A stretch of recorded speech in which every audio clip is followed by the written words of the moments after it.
नमस्कार, इन खबर में आपका स्वागत है। मैं विद्याशंकर तिवारी हूँ। अयोध्या में राम मंदिर को लेकर के अब फैसले की घड़ी है। बहस जो है अंतिम दौर में है। आज बहस खत्म हो जाएगी। लिहाजा अंतिम दौर में इसमें जो पक्षकार हैं, इसमें दोनों तरफ से यानी हिंदू और मुस्लिम दोनों तरफ से 6 पक्षकार हैं और 8 और 6 याचिकाएं डली हुई है। यानी कि 8 याचिकाएं मुस्लिम पक्षकारों की ओर से और 6 जो है हिंदू पक्षकारों की ओर से।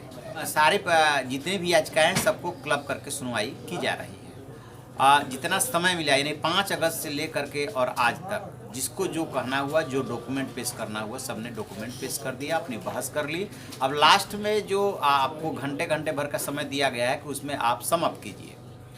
चीफ जस्टिस रंजन गोगोई इस बात पे एकदम अड़े हुए हैं, दृढ़ संकल्प हैं कि आज सुनवाई पूरी कर लीजिए, क्योंकि 17 नवंबर से पहले 15, 16, 17 कभी भी फैसला आ सकता है। तो एक तरह से आज के बाद जो है काउंटडाउन शुरू हो जाना है। लेकिन उसके पहले जिस तरह से मीडिएशन कमेटी के हवाले से खबर आई कि उसमें जो है अभी भी जो मुस्लिम पक्ष है यानी कि जो वक्फ बोर्ड है वो कह रहा है कि हम इस पे दावा छोड़ सकते हैं बशर्ते कि हमारी कुछ शर्त है। ये थी मथुरा, काशी और 210 मस्जिदों पे दावा छोड़ दे हिंदू पक्ष। खैर, अब उस बात में कितनी सच्चाई है कितनी नहीं है, लेकिन जो माहौल बन रहा है उसके हिसाब से जिस तरीके से मुस्लिम पक्ष ने नक्शा फाड़ा यानी कि मुस्लिम पक्ष के वकील राजीव धवन ने, तो आखिरकार क्या वजह है कि हिंदू पक्ष को ऐसा लग रहा है जैसे कि हम भारी पड़ रहे हैं। तो दरअसल इसके पीछे जो है एविडेंस एक्ट 1872 का जो सेक्शन है 110 यानी 110, उसकी वजह से हिंदू पक्ष ये दावा कर रहा है कि हम भारी हैं। या तो एविडेंस एक्ट 1872 का 110 क्या है? 110 दरअसल ये कहता है कि यदि आपका 40-50 साल से किसी संपत्ति पे कब्जा है और दूसरा पक्ष ये आता है बाद में कहने के लिए कि नहीं ये आपकी प्रॉपर्टी नहीं है हमारी है, जो प्रूव करने का बर्डन होता है वो दूसरे पक्ष पे चला जाता है। यानी कि जो पक्ष बाद में दावा जताने के लिए आता है उसको प्रूव करना होता है कि आप उस प्रॉपर्टी के मालिक नहीं है। तो इस एविडेंस एक्ट की धारा 110 को लेकर के हिंदू पक्ष काफ़ी उत्साहित और मजबूत नजर आ रहा है। हालांकि जब सुप्रीम कोर्ट में कल ये बात उठी थी 110 की बात, तो कोर्ट ने इस पे ऑब्जेक्शन किया था कि इसमें से कैसे इसको लागू किया जाए धारा को, क्योंकि दोनों पक्ष की तरफ से पूजा अर्चना करने की बात आ रही है। मुस्लिम ये दावा करते रहे कि हम वहाँ पे नमाज पढ़ते रहे, लेकिन हिंदू पक्ष ने ये कहा कि 1949 के बाद वहाँ पे लगातार पूजा हिंदू पक्ष की तरफ से हो रही है, लेकिन मुस्लिम पक्ष की तरफ से नमाज जो है कंटिन्यू नहीं है, तो इसलिए उनका दावा बनता है पूरा का पूरा।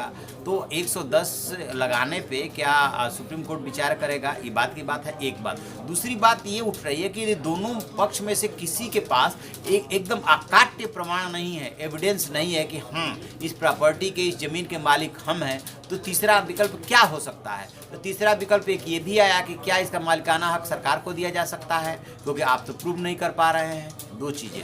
तीसरी बात ये भी है कि मान लीजिए कि किसी के पास अकाट्य प्रमाण नहीं है, अकाट्य प्रूफ नहीं है कि किसकी ये प्रॉपर्टी है, तो फिर ये देखा जाएगा कि किसका दावा सही लग रहा है। जो परिस्थिति जन्य जो साक्ष्य हैं उसको देखा जाता है। यहाँ पे भी हिंदू पक्ष मान रहा है कि हम भारी हैं, क्योंकि ये सबको पता है कि राम अयोध्या में पैदा हुए और 1528 में आकर के बाबर यहाँ आया नहीं आया, मीर बाकी ने ये काम किया वो अलग बात है। बाबर ने जो है उस पर कब्जा करके और मस्जिद को बनवाया जो 1530 तक शायद कंप्लीट हो गई थी।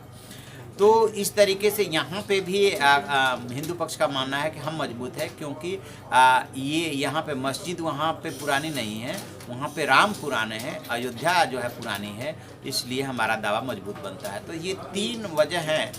तो अब देखने वाली बात है कि एविडेंस एक्ट का 110 लगाने को लेकर के सुप्रीम कोर्ट कितना कन्विंस हो पाता है। एक बात और इस मामले में, जो 8 और 6 याचिकाएं हैं, 6 पक्षकार हैं, जो बात आ रही है, जो शायद हाई कोर्ट ने जो है इस बात को नहीं समझा या समझते हुए भी वो फैसला दिया था, वो ये है कि ये मामला जो है टाइटल का है, टाइटल सूट इसको बोलते हैं, यानी कि ये ज़मीन हमारी है।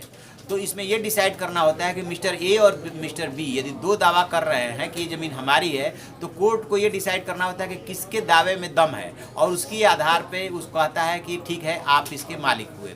लेकिन हाई कोर्ट ने क्या किया था कि इसको 3 भागों में बांट दिया था, वक्फ बोर्ड में, रामलला विराजमान में और निर्मोही अखाड़ा में। तो अब सुप्रीम कोर्ट में ये दलील दी गई है हिंदू पक्ष की तरफ से कि 3 भाग में बांटने की जरूरत नहीं है, हम बंटवारे के लिए आपके पास नहीं है, आप टाइटल सूट जो है डिसाइड कीजिए।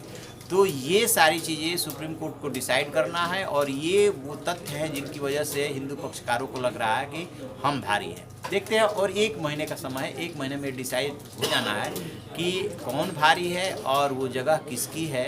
रामलला की मूर्ति वहाँ रखी हुई है और राम मंदिर बनाने की तैयारी पूरी है कि आगे क्या होता है। तो इस खबर पे हम नज़र बनाए हुए, जो भी अपडेट होगा हम अपडेट कराएंगे। आप देखते रहिए हमारा डिजिटल चैनल इन खबर। Thank you.